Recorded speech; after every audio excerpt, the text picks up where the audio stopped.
Taurus, trust what is being offered to you this month. And in particular, pay attention to the conversations that you're having, because the conversations are leading for you to stop fearing and start living. The spiritual advice card that fell out for you, Taurus, for the month of January 2022 is the Five of Clubs. This is a very powerful card that creates a lot of change when it comes to how we think. This month, all of the conversations that you're going to have are really going to be important because they are going to wake you up to a new path, or they are going to guide you towards a new destination or a new goal. And the conversations may not even be completely related to some things in your life that you're trying to work on, or things that are happening in your life that are maybe not as related with these conversations, but they are going to ignite an inspiration, and they are going to provide some clues for you to think differently about what you are trying to create next, or what in general you're trying to create maybe in 2022. So there is a sense of just letting go of what you thought could be possible and now stepping into a brand new picture about who you are. And that's what I'm seeing here for the overall theme for January 2022.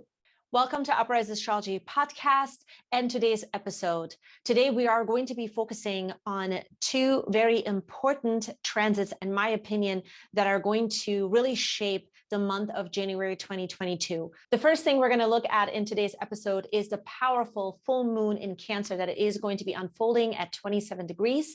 And then we will also take a look at the Venus retrograde that is coming to an end on January 29th.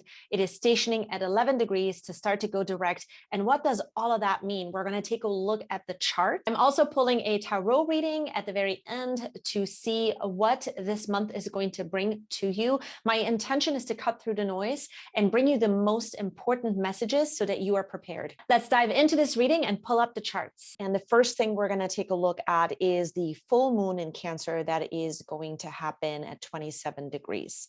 So at the time when the full moon is happening, it is going to be in my time, on my Eastern Standard Time, it's going to be Monday, January 17th. So it is going to impact the entire week, but to be exact, it's going to be on that day.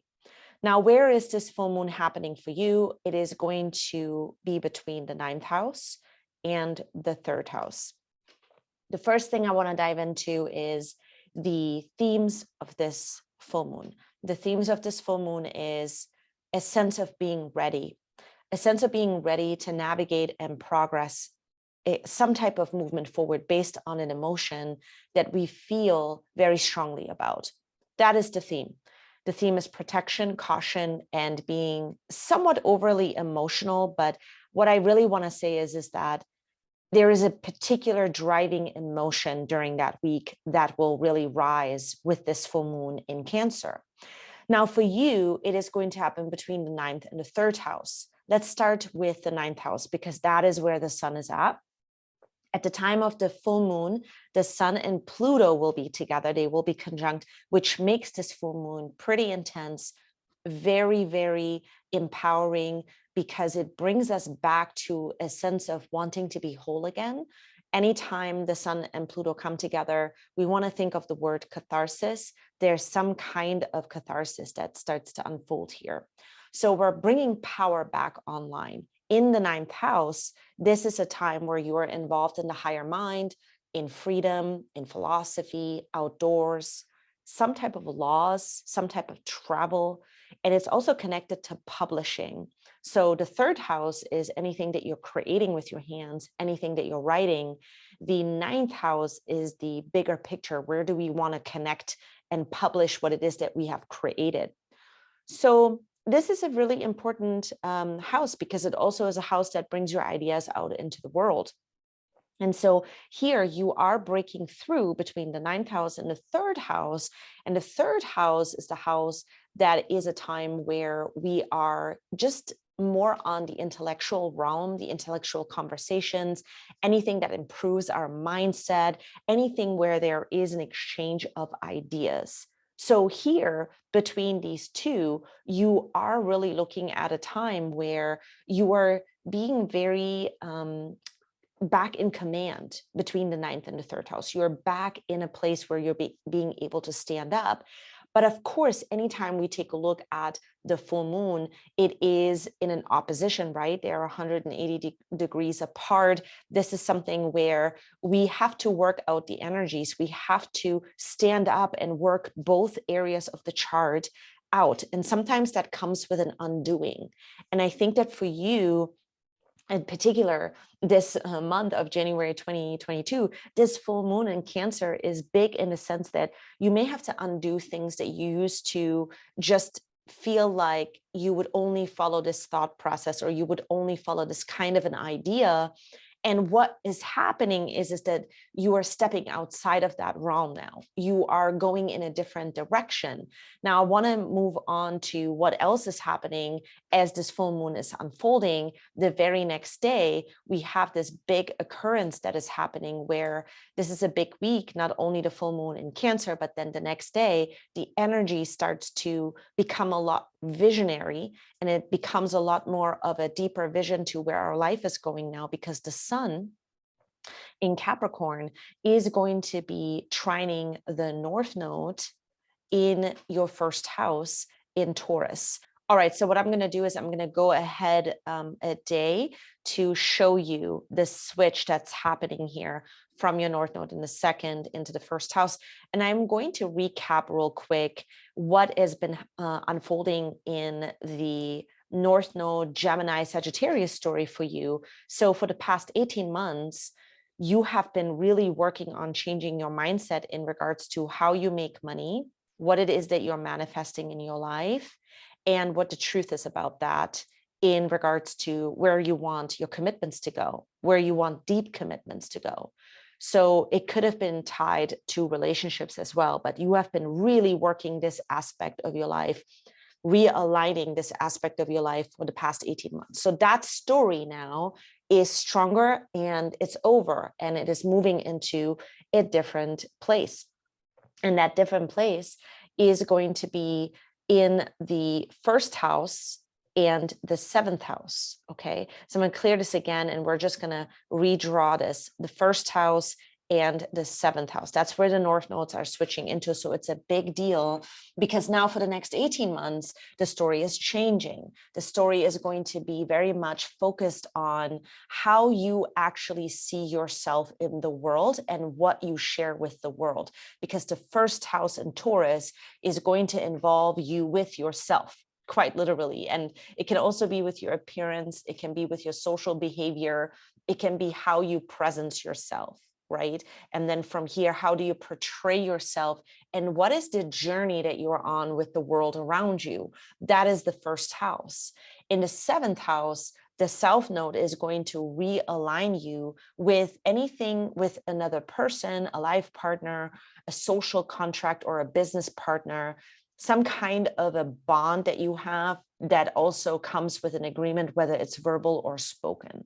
So this is a house where you connect and define the needs from another person. So this is where the concentration is going to go into. But what happens is that the first initiation of where life is headed is getting magnetized or illuminated with the sun, because the sun is going to be trining the North Node in Taurus the very next day after the full moon in Cancer. And so what is this going to be like? This is the themes of a vision. This is the theme of a future, and also a new approach. And in this phase where we're at right now, there is some type of negotiation going on now, whether that is inside of your mind. And for you, quite literally, it is about your bigger picture, because the sun is in the ninth house. So there is a new goal that is occurring in the ninth house to how you view yourself. And it comes as a surprise. And why do I say that? Because Uranus, the planet that is responsible for reaching a much different kind of a way, a goal, or some kind of a different way that we are behaving, or that we're executing something, or that we're doing something in our life, Uranus comes into play here. And on the 18th, Uranus goes direct.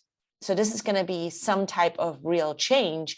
at 10 degrees, because it is going to show you now what had to unfold up until this point and where your future is headed.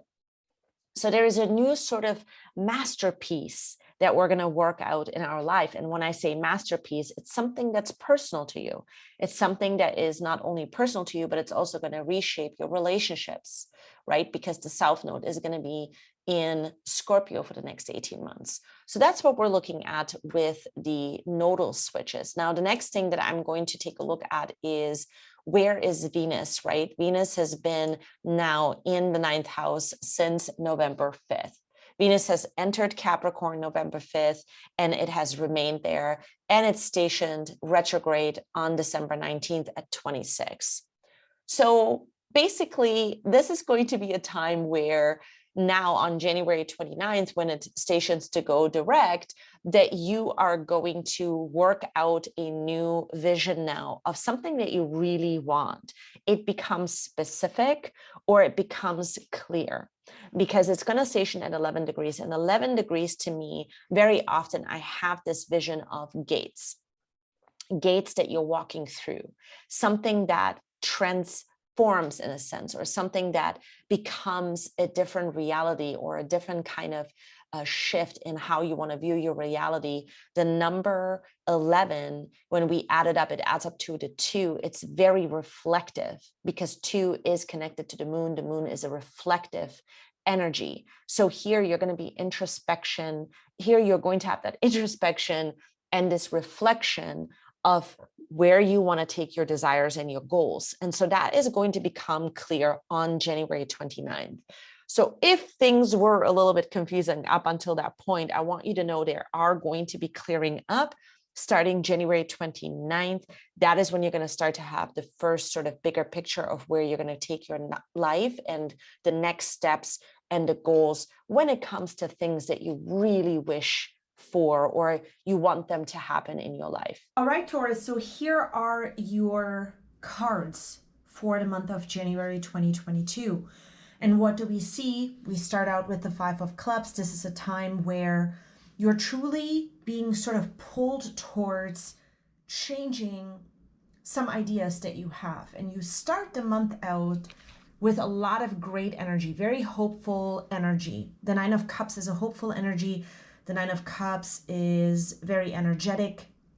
We see the person just spreading their arms wide apart, right? Ready to release emotions and move towards emotions that are much better. So there's an exchange of conversations that are happening, an exchange of emotions that are happening at the same time, as the month is bringing you a lot of clues on who you will be moving forward, but you're putting still the puzzle pieces together in the month of January 2022. And that is the overall picture here. The Knight of Swords is an energy that is going to speak to emotions for you. And the emotions this month are very fast moving. There's a lot of sort of different type of emotions, but at the same time, you are reflecting upon what used to keep you stuck. The Knight of Swords is about moving forward. Now, the 9 of Pentacles, followed by that 9 of Swords, is about a time in your life where you have had ideas, but perhaps you didn't take the chance on those ideas, or you've been working on very specific items in your life, but what you're realizing coming into the month is everything that has been holding you back in regards to ideas you had, in regards to things you've been wanting to really do, the things that you love, right? The things that you're wanting to aim for. Because we all have that. We all want to aim for certain things. We all want particular things in our life, either more of, or wanting to feel more of it, or we're wanting to sustain it. And so for you, it wasn't sustainable because there were things that were holding you back. And so now you're at this place at a crossroads. The 5 of Swords is in a position with how the energies best support you this month. And that is the 5 of Swords. It's anything that kind of catches your attention with mindset, with what gets in the way, stuff that makes you think or overthink too much. This is your clue this month. This is how you help yourself. In the past, you would get stuck on particular issues or particular things that were happening in your surroundings. This is in particular with coworkers too. People in your life that you're seeing a lot, and there would be conversations or stuff that they would say, and then you would worry about it. You would worry about a lot of those types of scenarios. And so what's happening this month is you're starting to accept this about yourself. The Four of Wands is a space in which you are taking a look at how that really impacts your reality, right? And so now you are accepting this more. You're in a space where you're starting to see, okay, I realize where I really give in to other people's stories or things that may even be unrelated to me, but I get stuck in this way. And so that epiphany in and of itself brings this tremendous amount of clarity at the end of the month. And you are going to make this huge choice because there is a relationship attached to this as well. For a lot of you, there is a very important relationship here. You're working things out in this relationship. And part of what you need to take into consideration this month is, what is the end result for you? Or what's the starting point? It's either one of those two with the relationship. What do you need also? What do you need to be able to do, or the feeling that backs up this relationship? What do you need from it? And what do you desire the most? This is the epiphany that you're working out specifically towards the end of the month. So obviously there's more to the story. I just want to see what else we need to know about the Eight of Cups and the Knight of Cups, because I think this energy is super interesting. The reason this energy is super interesting is because you are not maybe expecting to, okay, the cards fell out. You could hear it. You were not expecting to feel the way that you do now. It's almost like you're getting over some type of incident that has been done to you. You finally see what you're getting over. And look at this Eight of Clubs. Again, there is a choice now that you are going to be making. And that choice has to do things differently, because the value is changing in a sense. Whatever you're realizing that you're overcoming now, that the breakthrough is about, which has to do with the feeling of not being free. Feeling like you're not being acknowledged and you're not being free. That lack of freedom that you now are putting back into the picture in your life is making you consider which direction to go when it comes also to a very specific relationship that used to be a part of your life, but you may have to clear things here. And I think a lot of that clearing is going to come as well in January, but this is the beginning stages. First, you must take care of yourself, Queen of Diamonds. You must make the choice that serves you best. You cannot go back, Eight of Clubs. You cannot go back in your choice that you're making now. And that becomes so clear. It's like the biggest gift right now, that clarity that is coming in. The Jack of Diamonds is about you even possibly considering a new career goal or how you're going to make money, and you'll roll within that specific goal, right? Who do you want to be? What do you want to get out of it? That Knight of Cups seals the deal for you, is to stay open to how you actually want to feel. The month starts out with this idea and the conversations and things that are being offered, right? And there's different sort of offers, whether it's somebody offering you a new job, whether it's someone in a relationship saying, you know, I want to get to know you more. It could be an offer in those types of examples. But what you're being offered, you're more likely to trust it if you come back to who you are and what is most important at this time, so that you feel that you can trust this offer. That is what the epiphany is that you're connecting to, and things in the past that you didn't ask yourself or you didn't consider before, now you will consider it. It will be part of the decision making moving forward. And that is what I'm seeing for all of my Taurus friends. That's a wrap on today's episode. I hope that you liked this video. I hope that it provided you the guidance that you need in order to navigate through this month. Thank you so much for being here. I would love to stay connected to you, so be sure to subscribe. You can also follow me on Instagram or TikTok at Uprise Astrology Podcast, and I will see you here in the next episode.